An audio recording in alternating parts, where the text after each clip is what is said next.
Okay, so we've got the EPP FPV review here for FPV-Community. I want to thank FPV-Community for giving me the opportunity.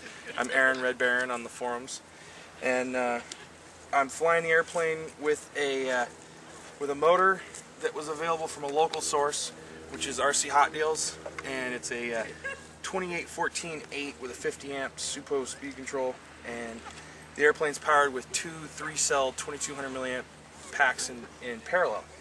The video equipment is all running off of a 5 amp BEC, which has got a power filter, and it's delivering power to the GoPro as well as the CX161, the video splitter, and the 600 milliwatt Black Widow AV 2.4 gigahertz transmitter.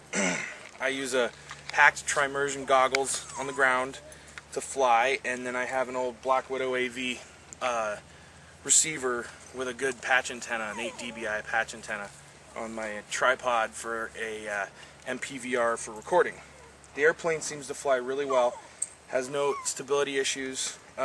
It's pretty draggy, and it doesn't fly well below a certain power setting, and it settles in very quick, so gliding is pretty much out of the question. And efficiency is probably not going to be its highlight, but it seems to fly really well.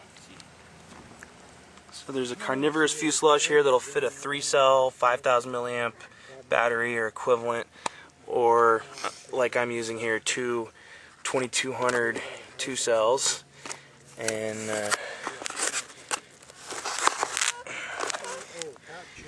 I've got the video equipment all running through this 5 amp BEC 5 volt, which is driving all of the 5 volt transmitter, 5 volt camera, and the GoPro.